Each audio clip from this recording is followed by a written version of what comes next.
4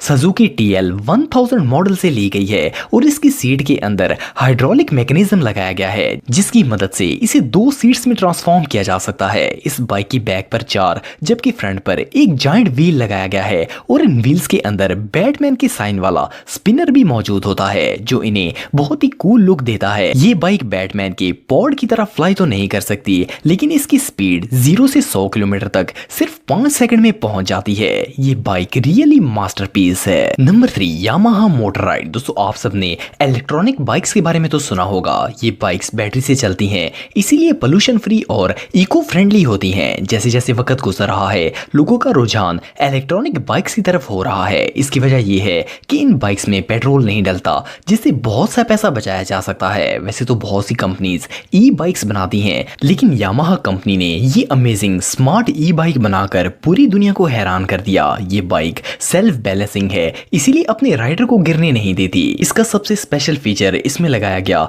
inverted front suspension है जो कि इसे बहुत ही यूनिक और अट्रैक्टिव लुक देता है। इसके अलावा इसके अंदर आर्टिफिशियल इंटेलिजेंस सिस्टम भी लगाया गया है जिसकी मदद से ये बाइक अपने ऑनर को रिकॉग्नाइज कर सकती है और इसके हाथ के इशारे पर चलती और रुकती भी है। आपको इसे खड़ा करने के लिए पार्किंग लॉट में भी जाने की जरूरत नहीं पड़ती क्योंकि ये अपने सेंसर्स को यूज करके खुद ब खुद पार्किंग एरिया में चली जाती है और जब आप चाहें वापस आपके पास भी आ जाती है। इसकी सीट पर 2 पैनल्स लगाए गए हैं जो कि अपने राइडर को एक सीट बेल्ट की तरह सिक्योर कर लेते हैं। ये एडवांस बाइक सच में इनक्रेडिबल है।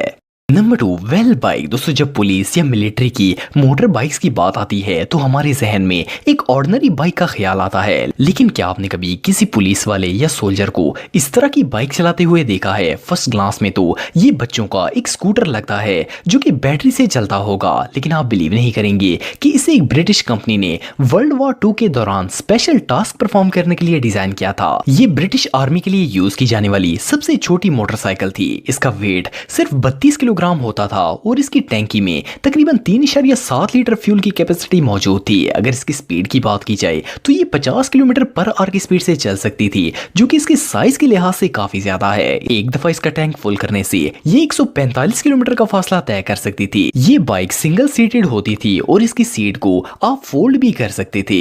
ये सच में लाजवाब है। Number 1 American chopper. दोस्तों वैसे तो बाइक चलाना बहुत ही आसान काम है, इवन आजकल के बच्चे भी इन्हें इजीली ड्राइव कर सकते हैं लेकिन कस्टम बाइक्स को चलाना हर किसी की बस की बात नहीं होती। ऐसे ही एक क्रेजी बाइक को रशिया के एक क्राफ्टमैन ने डिजाइन किया है। ये देखने में तो एक आम मोटरसाइकिल जैसा लगता है जिसके ऊपर डेकोरेशन की गई हो लेकिन ये आम बाइक से बहुत ही मुख्तलिफ है। इस बाइक में 2 शटल के कंपोनेंट्स ऐड किए गए हैं प्लस इसमें लगाया गया front suspension Harley Davidson motorcycle से लिया गया है। सिर्फ फ्रंट ही नहीं बल्कि इसमें लगाया गया रियर सस्पेंशन भी बहुत ही चार्मिंग लुक देता है। इस बाइक को देखकर ऐसा लगता है जैसे ये फ्यूचर से